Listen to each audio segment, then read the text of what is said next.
quiero ser tan solo un caminante más, un soñador que jamás aprendió a escuchar. Quiero sentir un nuevo sol y así encontrar aquella esencia que tu voz me supo dar. No quiero ser una respuesta que se va.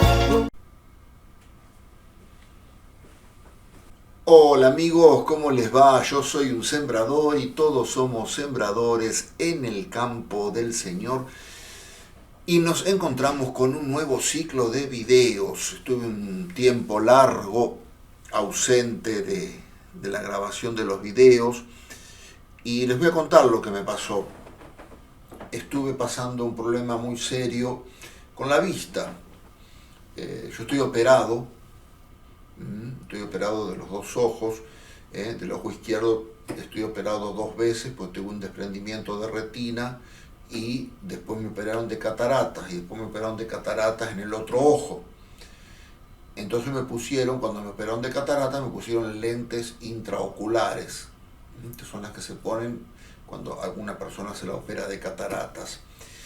Y bueno, más o menos por el mes de marzo, por allí, empecé como a perder visión, a perder visión, y llegué a un momento que perdí muchísima visión. Me costaba mucho leer de cerca, me costaba mucho ver la computadora, veía todo borroso, todo nublado. Fue realmente una cruz muy pesada que me tocó llevar.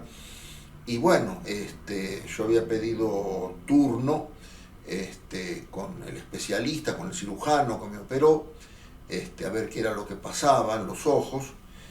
Y bueno, me dieron turno de marzo, recién me dieron turno para junio, por una clínica especializada en oftalmología, muy famosa acá en la ciudad de La Plata, que va muchísima gente, entonces dan con mucha distancia los turnos. Bueno, entonces me vine aguantando,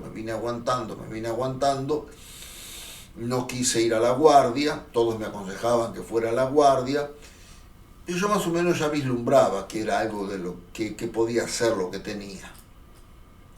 El caso es que el jueves o el martes pasado, el jueves, sí, bien digo, el jueves 19, me tocó el turno poder ir, me estuvieron viendo, me pusieron gotas, me miraron con un aparato, con otro, yo veía que los médicos dialogaban entre ellos en un lenguaje muy técnico, hasta que llegó el cirujano que me operó, con el que tengo más confianza, y le dije, che, decime qué tengo en la vista. Y me dice, no te hagas problema, anda que te van a curar abajo, qué sé yo. Bueno, entonces me pusieron en otro aparato y me empezaron a hacer unos disparos de rayo láser en los ojos, porque había que destruir una membrana que se había formado, como una suciedad que se había formado adentro de la lente, que era lo que a mí me impedía la visión. Entre las gotas que me habían puesto para agrandar las pupilas y todo, estuve re ciego, estuve hasta la noche. Inclusive cometí la imprudencia de venirme desde la clínica manejando, así más o menos como podía ver, pero bueno, llegué. Todos me dicen, ¿cómo haces para manejar? Y yo digo, no, pues yo conozco la ciudad de memoria. Siempre digo así. Entonces, al otro día cuando me desperté tenía la visión totalmente aclarada, nítida, aunque tengo algunos problemas todavía, me tienen que cambiar los vidrios de los anteojos, en fin. Yo creo que el 3 de julio ya termino ya con este tratamiento, pero bueno, no quería dejar pasar la oportunidad de seguir grabando los videos tan necesarios son, porque hay gente que me los ha pedido. A propósito, quiero mandar un saludo especial a Susana Sembet, que me pidió que hiciera un video sobre la inhabitación trinitaria en el corazón del creyente. Y bueno, Susana, estoy preparando ese video, estoy leyendo, estoy armando el texto, porque quiero hacerlo bien con textos bíblicos, pues toda la parte bíblica. Después, si da para más, haré la parte patrística, en fin. Vamos a ir de a poco. Pero no quería dejar pasar esta oportunidad, ya que estoy bien de la vista, gracias a Dios. No quería dejar pasar esta oportunidad de reflexionar acerca de la solemnidad que vamos a tener el próximo domingo, que va a ser 29 de junio, día de San Pedro y San Pablo. Este día de los santos apóstoles Pedro y Pablo se recuerda de una manera especial al sumo pontífice, y como tenemos el Papa nuevo, todavía es nuevo el Papa León XIV, quería referirme un poco a toda la doctrina sobre el pontificado y la importancia que tiene el pontificado en la Iglesia. Pero antes de ir al texto del Evangelio, yo quería enseñarles, por si no lo vieron, seguramente algunos lo han visto porque lo han pasado mucho por la televisión, en distintos programas, etc., el escudo papal. Es decir, todos los obispos, los cardenales, inclusive los apellidos de los laicos, muchos tienen escudos que definen en cierto modo el modo de ser, la espiritualidad, el modo de pensar, la tendencia de la persona, en qué se centran sus valores esenciales. Entonces no quería dejar pasar la oportunidad de mostrarles el escudo papal, el Papa León XIV. En primer lugar, el nombre del Papa. El nombre del Papa define un poco el estilo del pontificado que quiere asumir. Por ejemplo, el Papa anterior, el Papa Francisco, se puso Francisco por Francisco de Asís, por querer vivir de un modo especial la austeridad, la pobreza, etc. El Papa León XIV, yo creo que se centra más en la doctrina social de la Iglesia, iniciada con la encíclica Rerum Novarum del Papa León XIII. Entonces León XIV, porque es un poco la continuidad de este estilo de pontificado. Pero bueno, vamos al escudo papal, ¿sí?, para tratar de entender también su idiosincrasia, su modo de encarar el pontificado. Así que bueno, vamos a poner en cámara el escudo del Papa. Este escudo se eleva sobre un fondo azul, color que evoca las alturas del cielo, y se caracteriza por su valor mariano, o sea, por tener una presencia especial de la Virgen, un símbolo clásico en referencia a la Santísima Virgen María, el lirio, la flor de lis, que pueden ver allí en el escudo. En el otro campo de color blanco vemos el emblema de la orden agustina. El Papa sabemos que pertenece a la orden de San Agustín, así como el Papa Francisco pertenecía a la orden jesuita fundada por San Ignacio de Loyola. El Papa León XIV es de la orden de San Agustín. Un corazón ardiente atravesado por una flecha. Esta figura representa simbólicamente las palabras de San Agustín recogidas en el libro de las Confesiones. Has herido mi corazón con tu amor. Has herido mi corazón con tu amor.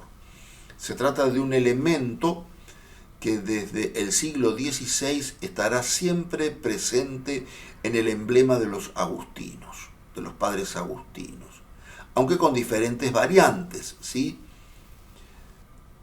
Después está la presencia del libro, que simboliza la palabra de Dios, capaz de transformar el corazón de todo ser humano, como lo hizo con San Agustín.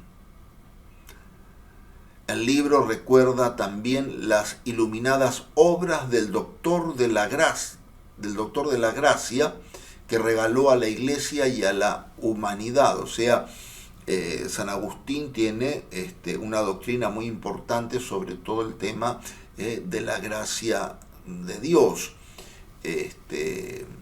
No nos olvidemos que a San Agustín le tocó luchar contra la herejía pelagiana, que así en grandes rasgos, esta herejía sostenía que el hombre podía prescindir de la gracia y alcanzar la salvación con sus propias fuerzas. Y un color que se repite en otros escudos de órdenes religiosas y puede interpretarse como símbolo de santidad y pureza. El lema in illo uno unum, en el único Cristo somos uno, este lema retoma las palabras que San Agustín pronunció en un sermón en la exposición sobre el Salmo 127 para explicar que aunque los cristianos somos muchos, en el único Cristo somos uno en la fe, uno en la caridad. Podemos tener diversos modos de pensar, de encarar la vida, las cosas, etc. Pero siempre somos uno en Cristo porque nos unifica una misma fe y un mismo amor a Jesucristo. Bien, a grandes rasgos este es el escudo papal, ¿sí? El escudo papal. Bien, vamos entonces ahora a la lectura contemplativa del Evangelio de este domingo, que se altera el esquema del domingo durante el año, que creo que correspondería al domingo número 13, 13º del tiempo ordinario, pero como cae justo el 29 de junio, se celebra la fiesta de San Pedro y San Pablo. Entonces vamos a leer de manera contemplativa. De manera contemplativa significa gustando de la palabra y viendo, haciendo pasar en nuestra imaginación, en nuestro pensamiento, los personajes. Del Evangelio según San Mateo. Al llegar a la región de Cesarea de Filipo, Jesús preguntó a sus discípulos: ¿qué dice la gente sobre el Hijo del Hombre? ¿Quién dice que es? Ellos le respondieron: unos dicen que es Juan el Bautista, otros Elías, y otros Jeremías o alguno de los profetas. Y ustedes, les preguntó, ¿quién dicen que soy? Tomando la palabra, Simón Pedro respondió: tú eres el Mesías, el Hijo de Dios vivo. Y Jesús le dijo: feliz de ti, Simón, hijo de Jonás, porque esto no te lo ha revelado ni la carne ni la sangre, sino mi Padre que está en el cielo. Y yo te digo, tú eres Pedro, y sobre esta piedra edificaré mi iglesia, y el poder de la muerte no prevalecerá contra ella. Yo te daré las llaves del reino de los cielos. Todo lo que ates en la tierra quedará atado en el cielo, y todo lo que desates en la tierra quedará desatado en el cielo. Palabra del Señor, gloria a ti, Señor Jesús. Quiero referirme con este Evangelio a los tiempos modernos o posmodernos que estamos transitando, ¿no? El pensamiento actual. Hoy día hay muchas crisis de valores, ¿sí? La crisis es lo que nos permite poner en duda lo que ya teníamos. O sea, la crisis pone en duda lo que uno tiene incorporado. Y durante muchos años se reconoció en la iglesia, salvo algunos cismáticos, rebeldes o herejes, se reconoció este poder de las llaves, o sea, la autoridad que Jesús le da a Pedro y que por la sucesión, no la sucesión apostólica, la sucesión apostólica es otra cosa, sino por la sucesión del papado, esta autoridad se va, se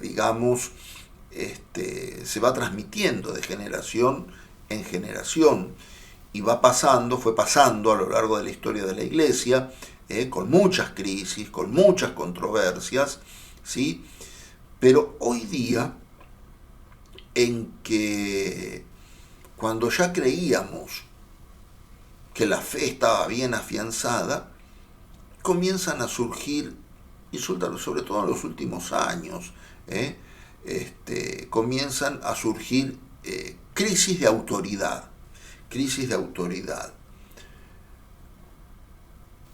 Uno puede cuestionar una autoridad legítima, y sí puede, porque la autoridad en el ejercicio de su poder, de su misión, etcétera, puede cometer un error, puede equivocarse, eso es verdad. Pero si yo, por ejemplo, le pregunto a algún católico, ¿vos creés lo que dice la palabra de Dios? Y te dicen, sí, a creer, sí, la Biblia, ¿cómo no voy a creer la Biblia? No, porque el Papa, en su poder de atar y desatar, en su autoridad, dice tal cosa. Ah, sí, pero yo no estoy de acuerdo con él. Ya está, listo. O sea, que uno cree, ¿sí? Que uno cree en la autoridad del Papa, en el poder de las llaves, siempre y cuando, discúlpenme que sea tan enfático, tan contundente, pero uno cree en tanto y en cuanto ese poder de las llaves responda a mis intereses personales o a mi modo de pensar o a mis ideas. En cuanto el poder de las llaves contradice lo que yo pienso o me muestra que estoy equivocado, entonces empiezo a cuestionar. Y repito, uno puede cuestionar cualquier autoridad, pero un católico no tiene que perder de vista,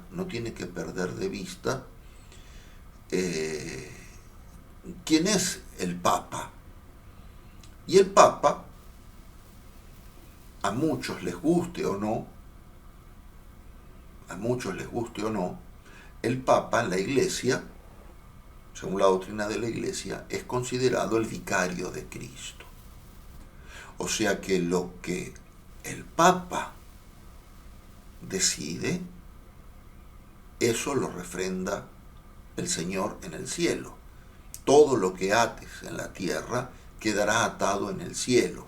No dice, salvo que a ciertos sectores no les guste, entonces tratamos de conversarlo. No dicen, es radical, es decir, todo es todo.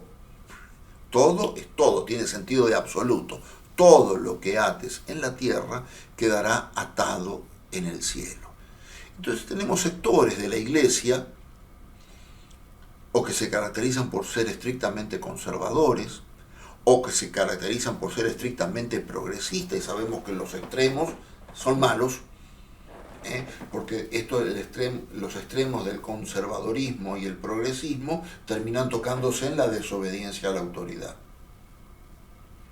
Siempre se tocan, en algún punto se tocan los extremos, como que dan la vuelta y se vuelven a tocar. Y si acá, por ejemplo, se tocan muchas veces en el punto de la desobediencia, de la soberbia o de la opinión personal, que porque yo pienso que, entonces cuestiono lo que establece el Señor, lo que está en la Biblia, lo que está en la Sagrada Escritura. Te daré las llaves del reino. Todo lo que ates en la tierra quedará atado en el cielo. Todo lo que desates en la tierra quedará desatado en el cielo. Jesús le dice a los discípulos, en Jesús resucitado, vamos a la resurrección, los pecados serán perdonados a quienes ustedes se los perdonen. Y escuchamos gente que está en la iglesia católica y dice, no, pero yo me confieso con Dios, yo no creo en eso. ¿No crees lo que dice Jesús? O sea, la confesión de los pecados, eso lo podemos tratar en otros videos, la confesión de los pecados, el sometimiento de los pecados al poder de las llaves, así se llama, el sometimiento del pecado al poder de las llaves, es bíblico. No fue creado por la iglesia así porque sí, porque un día un papa se levantó inspirado o se tomó un whisky y se le antojó. No. El poder de las llaves es bíblico. Y si yo contradigo el poder de las llaves, estoy cayendo en el pecado de la soberbia, porque estoy poniendo mi pensamiento personal por encima de la doctrina, que no es doctrina humana. Ese es el problema, que no es doctrina humana, sino que es doctrina de Cristo, es palabra de Dios. Todo lo que ates en la tierra quedará atado en el cielo. A ti te doy las llaves del reino.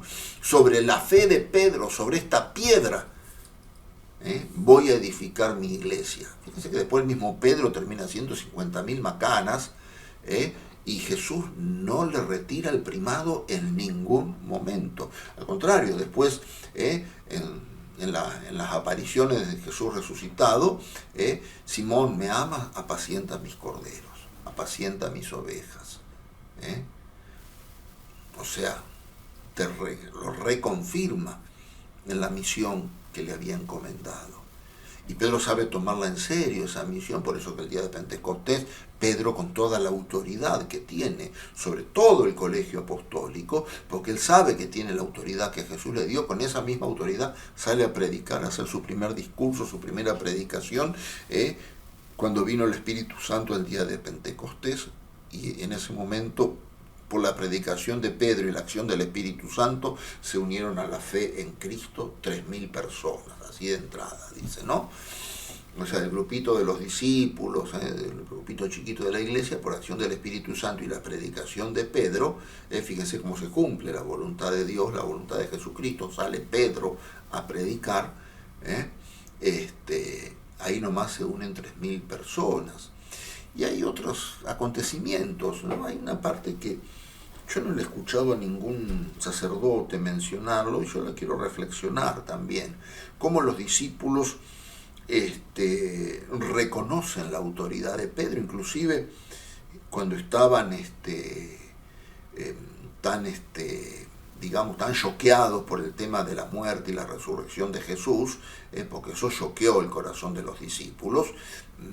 Un amigo que te lo matan y después resucita, no a cualquiera le pasa. Tuvieron que vencer sus principios humanos y todas esas cosas para poner su fe en Jesucristo. El Evangelio nos relata de que Pedro y Juan los dos fueron corriendo al sepulcro. Juan, claro, era más jovencito, corrió más fuerte, llegó primero, pero esperó en la puerta del sepulcro y esperó que llegara Pedro, fíjese cómo reconoció la autoridad, para que sea Pedro el que entre al sepulcro. Y después entró Juan. Es un detalle de autoridad, un reconocimiento de autoridad. Entonces, ¿qué nos está pasando a los católicos? ¿Qué nos está pasando a los católicos? Que uno escucha decir, este papa me gusta, este papa no me gusta, este papa me representa, este papa no me representa. Todos los papas te representan, católico. Si sos católico, todos los papas te representan. Algunos ponen énfasis en alguna cosa, otros ponen énfasis en otra, pero la doctrina es siempre la misma. Y el papa tiene el poder de atar y desatar. El papa tiene el poder de atar y desatar. Entonces, pensemos un poquitito nuestra fe, y seamos capaces de abrir nuestro corazón y entregar, porque la fe es eso, la fe es una entrega constante, un reconocimiento constante de la voluntad de Dios en mi vida y una entrega de mi persona hacia esa voluntad. Si yo cuestiono la autoridad, entonces no es una fe pura, me estoy reservando cosas para mí, y bueno, y desgraciadamente se cae en el pecado de la soberbia. Se cae en el pecado de la soberbia. ¿Podrán gustarme actitudes del Papa? Sí o no, como ser humano, sí. ¿Podré criticar alguna actitud del Papa como ser humano? Sí, puedo. Pero en todo lo que es pastoral, en todo lo que es doctrina, en todo lo que es documento de la Iglesia, está inspirado de una manera especial por Dios. Todo lo que ates en la tierra quedará atado en el cielo. Fíjense que Pedro, en Cesarea de Filipo, cuando reconoce el mesianismo de Cristo, tú eres el Mesías, el Hijo de Dios vivo, ya en ese momento Jesús le dice, feliz de ti, Simón, hijo de Jonás, porque esto no te lo ha revelado ni la carne ni la sangre, sino mi Padre que está en el cielo. O sea, Jesús le dice, lo que acabas de decir no son palabras humanas, sino que estás inspirado por Dios. Pedro hace el acto de fe más grande que un ser humano puede hacer sobre la tierra, que es reconocer a Jesús como Mesías Salvador, reconocer a Jesús como el único Salvador. Tú eres el Mesías, el Hijo de Dios vivo. Feliz de ti, Simón. Esto no es sabiduría humana. El mismo Jesús lo está diciendo. Esto no es sabiduría humana. Por eso que, repito, uno podrá estar de acuerdo con algunas actitudes, sí o no, pero siempre tiene que reconocer que la autoridad de la Iglesia no se apoya en la sabiduría humana. Y nosotros mismos, sacerdotes, laicos, agentes de pastoral, ¿por qué se creen que antes de hacer una reunión, antes de emprender una misión, antes de hacer cualquier cosa, nos encomendamos a Dios y rezamos una oración? Para que no sea obra de las manos del hombre, sino que sea inspirado por Dios,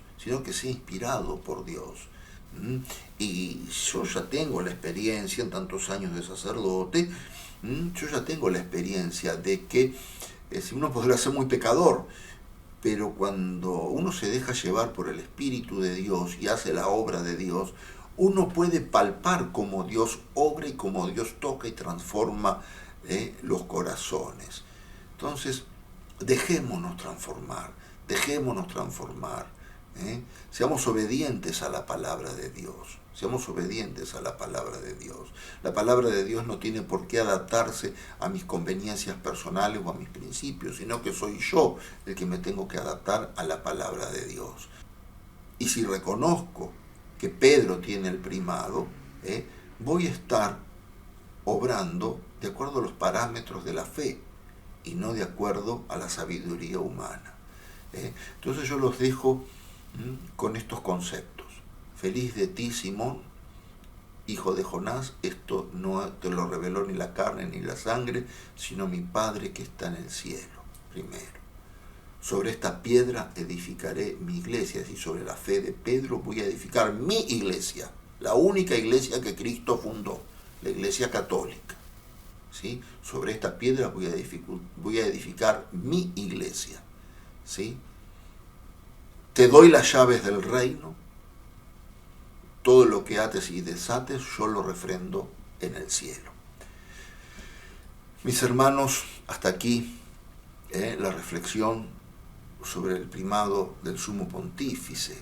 Y tendríamos que decir una palabrita de Pablo también, ¿no? Pobre Pablo que queda medio como olvidado. Y Pablo era todo lo contrario a Pedro.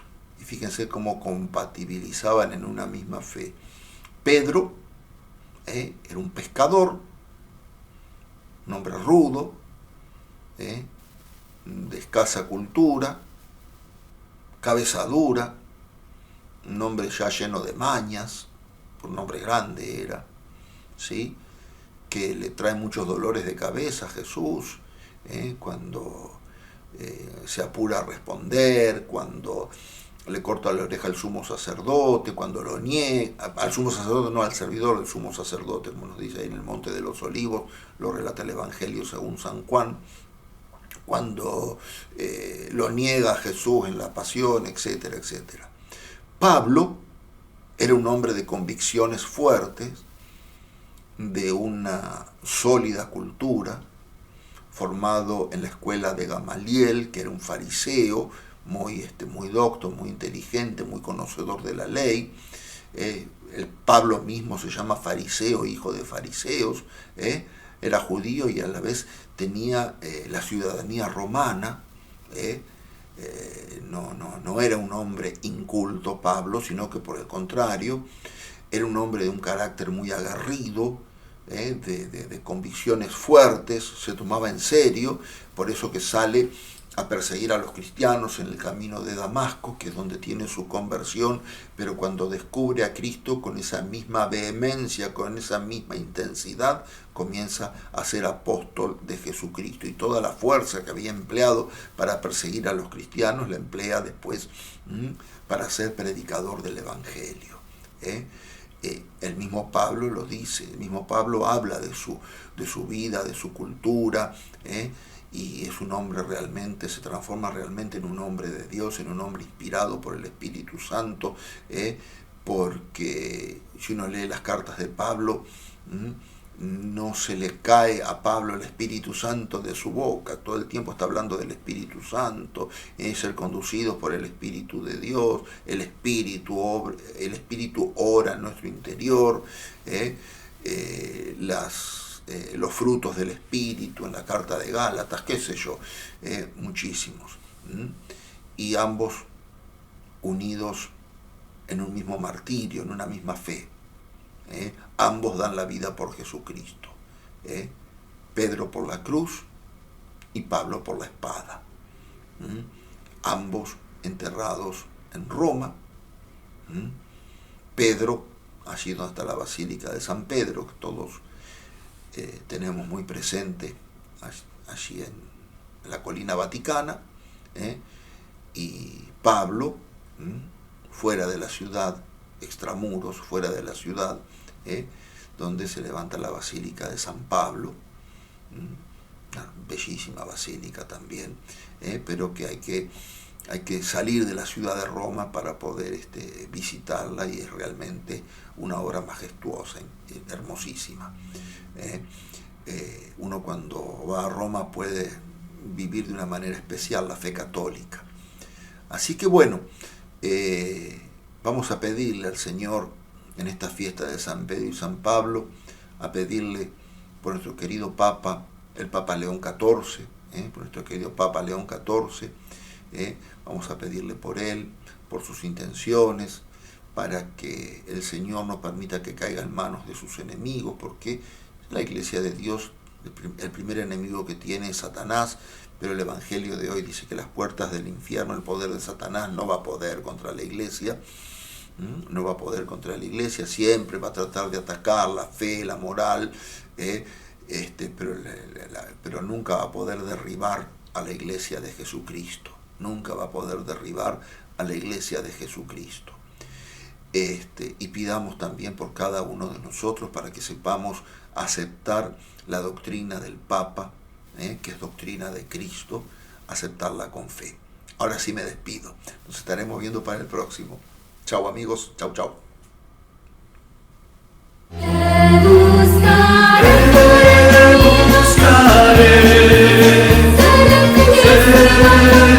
feliz. Los altos montes son testigos de